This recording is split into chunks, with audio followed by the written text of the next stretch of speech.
HCU के 25वें शिखर सम्मेलन में भाग लेते हुए मुझे खुशी हो रही है। हमारे शानदार स्वागत और आतिथ्य सत्कार के लिए मैं राष्ट्रपति श्री का हार्दिक आभार व्यक्त करता हूं। आज उज्बेकिस्तान का इंडिपेंडेंस डे है। कल किर्गिस्तान का राष्ट्रीय दिवस था। इस अवसर पर मैं दोनों लीडर्स को बधाई और शुभकामनाएं देता हूं। एक्सेलेंसी, पिछले 24 वर्षों में एचसीयू का पूरे यूरेशिया क्षेत्र की एक्सटेंडेड फैमिली को जोड़ने में बहुत महत्वपूर्ण योगदान रहा। भारत ने एक सक्रिय सदस्य के रूप में हमेशा कंस्ट्रक्टिव और सकारात्मक भूमिका निभाई। एचसीयू को लेकर भारत की सोच और नीति 3 मुख्य स्तंभों पर आधारित है। एससीओ, एस सिक्योरिटी, सी कनेक्टिविटी, ओ अपॉर्चुनिटी। पहले स्तंभ एस यानी सिक्योरिटी के संदर्भ में मैं कहना चाहता हूं कि सुरक्षा, शांति और स्थिरता किसी भी देश के विकास का आधार है। किंतु इस मार्ग में आतंकवाद, अलगाववाद और अतिवाद बड़ी चुनौतियां हैं। आतंकवाद सिर्फ किसी देश की सुरक्षा ही नहीं बल्कि पूरी मानवता के लिए एक साझा चुनौती है। कोई देश, कोई समाज, कोई नागरिक अपने आप को इससे सुरक्षित नहीं समझ सकता। इसलिए आतंकवाद से लड़ाई में भारत ने एकजुटता पर बल दिया। इसमें एचसीयू रेड्स की बहुत महत्वपूर्ण भूमिका रही। इस वर्ष भारत ने ज्वाइंट इंफॉर्मेशन ऑपरेशन को लीड करते हुए अल-कायदा और इससे जुड़े आतंकी संगठनों से लड़ने का इनिशिएटिव किया। हमने रेडिकलाइजेशन के विरुद्ध समन्वय बढ़ाने और मिलकर कदम उठाने का भी प्रस्ताव रखा। टेरर फाइनेंसिंग के खिलाफ आवाज उठाई। इसमें मेरे समर्थन के लिए मैं आभार व्यक्त करता हूं। एक्सेलेंसी, भारत पिछले 4 दशकों से निर्मम आतंकवाद का दंश झेल रहा है। कितनी ही माताओं ने अपने बच्चे खोए और कितने बच्चे अनाथ हो गए। हाल ही में हमने पहलगाम में टेररिज्म का बहुत ही घिनौना रूप देखा। इस दुख की घड़ी में जो मित्र देश हमारे साथ खड़े रहे, मैं उनका आभार व्यक्त करता हूं। यह हमला केवल भारत की अंतरात्मा पर भी आघात नहीं था, यह मानवता में विश्वास रखने वाले हर देश, हर व्यक्ति को खुली चुनौती थी। ऐसे में प्रश्न उठना स्वाभाविक है, क्या कुछ देशों द्वारा आतंकवाद का खुलेआम समर्थन हमें स्वीकार्य हो सकता है? एक्सेलेंसी, हमें स्पष्ट रूप से और एक स्वर में कहना होगा कि आतंकवाद पर कोई भी डबल स्टैंडर्ड स्वीकार्य नहीं होंगे।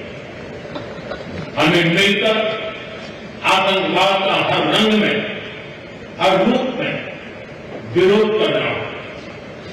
ये मानवता के प्रति हमारा दायित्व है। एक्सलेंसी, अब मैं दूसरे स्तंभ सी यानी कनेक्टिविटी पर अपने विचार रखना चाहूंगा।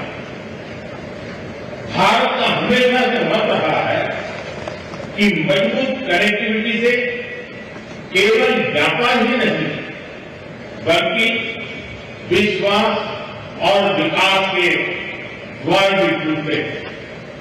इसी सोच के साथ हम चाबहार पोर्ट और international north south transport corridor जैसे इनिशिएटिव पर काम कर रहे हैं। इनसे हम अफगानिस्तान और मध्य एशिया के साथ संपर्क बढ़ा सकते हैं। हमारा मानना है कि कनेक्टिविटी के हर प्रयास में संप्रभुता और क्षेत्रीय अखंडता का सम्मान होना चाहिए। यह भी एससीओ चार्टर के मूल सिद्धांतों में भी विदित है। Connectivity that bypasses sovereignty, losing trust and meaning. Excellency, तीसरा स्तंभ है ओ यानी opportunity. Opportunity for cooperation and reform. 2023 में भारत की अध्यक्षता के दौरान नई ऊर्जा और विचारों का संचार हुआ। स्टार्टअप और innovation, traditional medicine, youth empowerment, digital inclusion और शेयर्ड बुद्धिस्ट हेरिटेज जैसे नए विषयों को अपने सहयोग में जोड़ा। हमारा प्रयास था कि एससीओ को सरकारों के परे भी ले जाए। सामान्य मानवी, यंग साइंटिस्ट, स्कॉलर्स और स्टार्टअप को भी आपस में जोड़े। हमारे पीपल टू पीपल टाइम को दृढ़ता देने के लिए मैं आज एक और सुझाव रखना चाहूंगा। एससीओ के अंतर्गत एक सिविलाइजेशन डायलॉग फोरम बनाया है। इससे हम अपनी प्राचीन सभ्यताओं, कला, साहित्य और परंपराओं को वैश्विक मंच पर साझा कर सकते हैं। एक्सेलेंसी, आज भारत रिफॉर्म, परफॉर्म, ट्रांसफॉर्म के मूल मंत्र पर आगे बढ़ रहा है।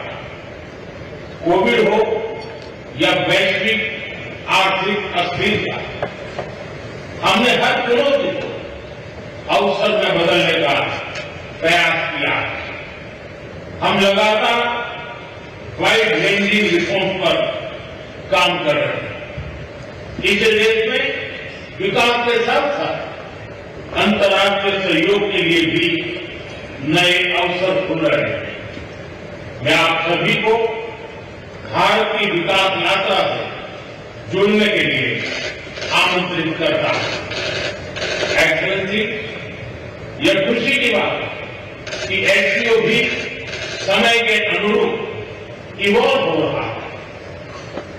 ऑर्गेनाइज्ड क्राइम, ड्रग ट्रैफिकिंग और साइबर सिक्योरिटी जैसी समकालीन चुनौतियों से निपटने के लिए 4 नए केंद्र बनाए जा रहे हैं। हम इस रिफॉर्म ओरिएंटेड माइंडसेट का स्वागत करते हैं। वैश्विक संस्थानों में रिफॉर्म के लिए एससीओ सदस्य आपसी सहयोग बढ़ा सकते हैं।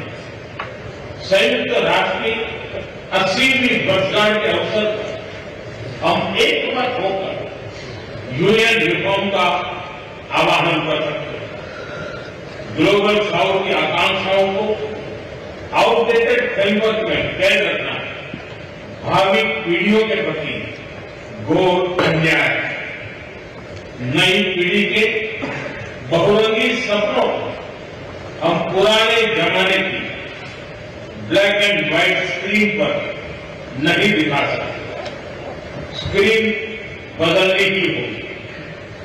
एचसीओ मल्टीलेटरलिज्म और इंक्लूसिव वर्ल्ड ऑर्डर का मार्गदर्शक बन सकता है। मुझे खुशी है कि इस महत्वपूर्ण विषय पर आज एक स्टेटमेंट जारी किया जा रहा है। एक्सेलेंसी, हम सभी पार्टनर्स के साथ समन्वय और सहयोग के साथ आगे बढ़ रहे हैं। मैं एचसीओ के अगले अध्यक्ष किर्गिस्तान के राष्ट्रपति और मेरे मित्र प्रेसिडेंट जपारोव को शुभकामनाएं देता हूं। बहुत बहुत धन्यवाद।